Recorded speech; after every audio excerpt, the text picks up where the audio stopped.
Smartphone ব্র্যান্ডগুলো যা খুশি তাই বলে যাতে আপনি তাদের স্মার্টফোনটা কিনে ফেলেন। Photonic engine, 120 watt superbook charge, brightest OLED mobile display, 64 megapixel, 108, 200 megapixel. দেখেন ভাই, স্মার্টফোনে কিন্তু এমন কিছু কিছু জিনিস আছে যেগুলো আসলেই ইম্পর্টেন্ট এবং কার্যকর, আবার এমন কিছু কিছু জিনিসও আছে যেগুলো আসলে তেমন একটা ম্যাটার করে না। তারপরেও ব্র্যান্ডগুলো আপনার জন্য এমন ভাবে দেখায় যে আপনি যাতে ওই স্মার্টফোনটা কিনেন। এখন এখানে আপনার লাভ হোক বা না হোক, ব্র্যান্ডগুলো ঠিকই লাভ হয়। তাই আজকে আপনাদের বলবো আসলে কি কি জিনিস আছে যেগুলো হাইপে থাকে কিন্তু অ্যাকচুয়াল ভ্যালু থাকে না, আর যাতে আপনি ডিসিশন নিতে পারেন একটা স্মার্টফোন কেনার সময় কি কি জিনিস খেয়াল রাখতে হবে আর কি কি জিনিস অ্যাভয়েড করতে হবে।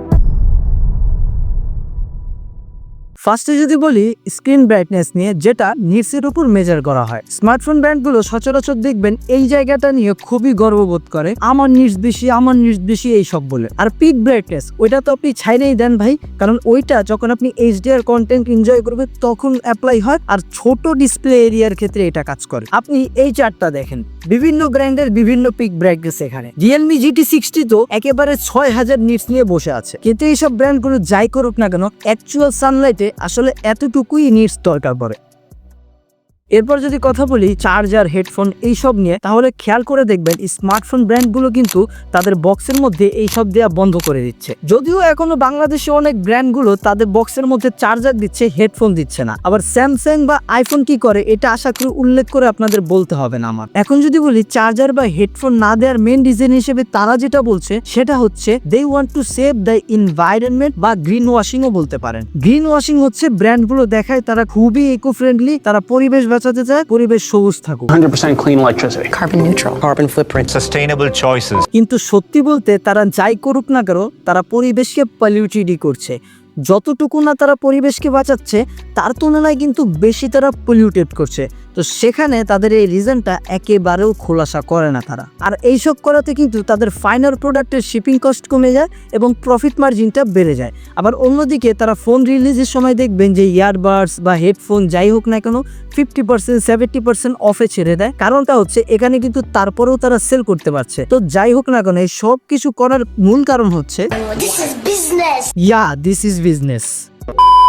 এইখানেও আমাদেরকে বোঝানো হয় জিনিস যত বড় সুবিধা তত বেশি। বলছিলাম ক্যামেরা মেগাপিক্সেল নিয়ে, যেখানে আমরা 50 মেগাপিক্সেল থেকে শুরু করে 200 মেগাপিক্সেল পর্যন্ত দেখেছি। কি একটা অসুস্থ কম্পিটিশন। কিন্তু সত্যি বলতে না, ডেইলি বেসিসে সামান্য কয়টা ছবি তোলা বা ফটোগ্রাফি যাই বলি না কেন, এর জন্য মেগাপিক্সেল কোনো বড় রোল প্লেই করে না। যেটা ম্যাটার করে সেটা হচ্ছে ফোনে থাকা যে ফটো বা ভিডিওর যে কোয়ালিটি আছে সেগুলোর জন্য মোবাইলের ক্যামেরায় থাকা সেন্সরগুলোর optimization, sensor size, stabilization, machine learning algorithms গুলো বেশি ভূমিকা রাখে। এই জন্য দেখবেন গুগল পিক্সেলের ফোনগুলো দামি হোক বা সস্তা, এদের যে ইমেজ প্রসেসিংটা আছে একদম অন পয়েন্ট থাকে ইয়ার আফটার ইয়ার। আপনার ফোন যদি 50, 64, 108 বা অথবা 200 মেগাপিক্সেলের হয়ে থাকে তাহলে সেটিং এ গিয়ে আপনি সেই সেন্সরগুলোর মজা নিতে পারবেন। কিন্তু আমরা সচরাচর কি করি, ডেইলি বেসিসে পকেট থেকে ফোনটা বের করি, ক্যামেরা অন করি, ছবি তোলা শুরু করে দিই। আমার মনে হয় না আমাদের মধ্যে বেশিরভাগ মানুষ এইসব জিনিসটা খেয়াল রাখেন।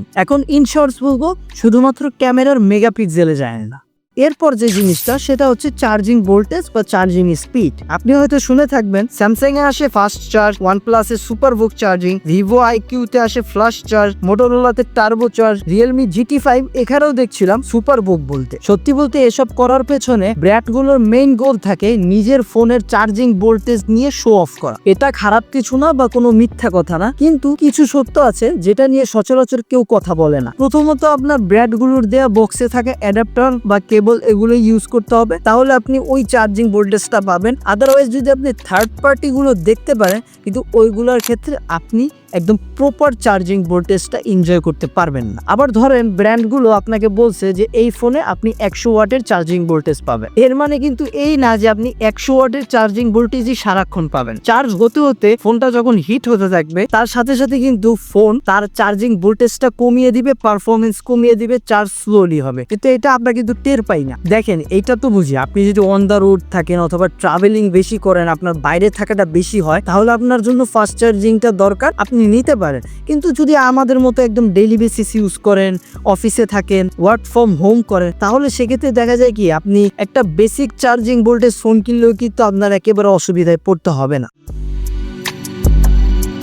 দেখে ডিসপ্লে ইম্পর্টেন্ট, আর সেই ডিসপ্লে যদি কার্ভ ডিসপ্লে হয় সেক্ষেত্রে আপনার তো এখন বড় লোকে একটা ভাইবস চলে আসে। আর স্মার্টফোন ব্র্যান্ডগুলো এই জিনিসটাকে কাজে লাগিয়ে এমন লেভেলের মার্কেটিং করে হাইপ বাড়ায় দেয়, কি আর বলবো ভাই। কারণ ভালো দেখতে, কুল লাগে, ইমার্সিভ ডিজাইন আর ভেজেল কম থাকে। আর হ্যাঁ, এটা সত্যি, দেখতে কুল, immersive, bezel com, content watching a একটা ভালো এক্সপিরিয়েন্সও দেয়। কিন্তু কার্ভ ডিসপ্লেতে অনেক ইস্যু থাকে যেগুলো আপনি পরে গিয়ে বুঝতে পারেন। প্রথমে বলবো অ্যাক্সিডেন্টাল টাচেস। ফোন চালানোর সময় আপনার হাতে ফোনের সাইডে টাচ লাগার কারণে কিন্তু আপনার ডিসপ্লে, আপনি যেই কাজ করছেন সেই কাজ চলাকালীন ফোনের ডিসপ্লেটা একটু আপনার সাথে দুষ্টামি করতে পারে। আবার যদি হাত থেকে পড়ে আপনার একেবারে ফোনের এজের সাইডে গিয়ে লাগে নিচে, তাহলে তো আপনার ক্র্যাক জলদি চলে আসবে। আবার কার্ভ ডিসপ্লের জন্য একেবারে টেম্পার্ড গ্লাস ম্যানেজ করাটা অনেক প্যারা, দামি হয়।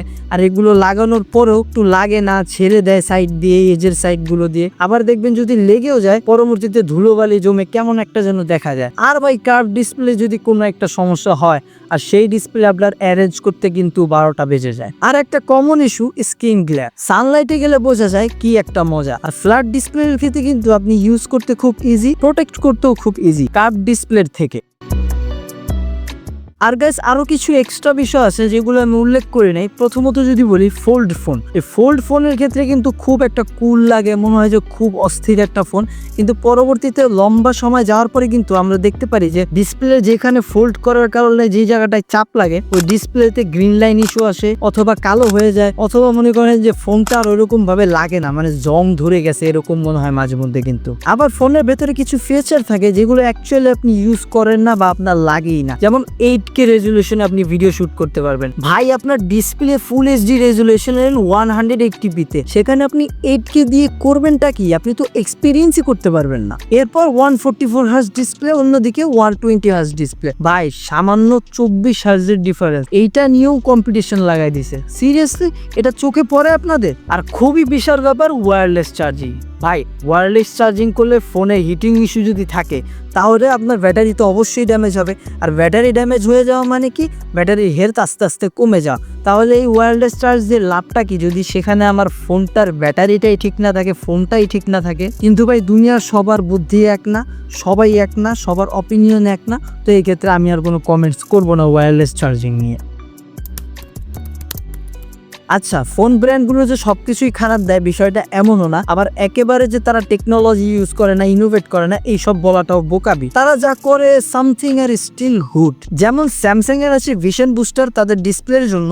OnePlus তো ট্রিনিটি ইঞ্জিন বানালো for very high performance on OnePlus 12 and OnePlus 12RA। iQতে আছে আবার Q1 সুপার কম্পিউটিং চিপস, যেটা গেমিং এর জন্য খুবই পাওয়ারফুল। ভিভো বানায় ইমেজ ইঞ্জিন V3 চিপ, যেটা ইমেজ প্রসেসিং এ অনেকটা কাজে আসে। স্মার্টফোন ব্র্যান্ডগুলো যদি এইসব ফিচার দিয়ে ফোনের দাম বাড়িয়ে দেয় সেক্ষেত্রে মানা যায়, কিন্তু ওই সব ফিচার যেগুলো ভিডিও শুরুতে বললাম সেই সব দিয়ে হাইপ বাড়িয়ে মার্কেটিং করে আমাদেরকে যদি বোঝানো হয় যে এইগুলোর জন্যই আপনি স্মার্টফোনটা কিনেন, সেই ক্ষেত্রে আমাদের কিন্তু ডিসঅ্যাপয়েন্ট হতে হয়। এই ছিল আজকের মতো। আজকের এই ভিডিওটা খুব একটা এক্সপ্লেন করতে পারছি কিনা জানি না, আপনাদের সবকিছু বোঝানোর আমি চেষ্টা করছি।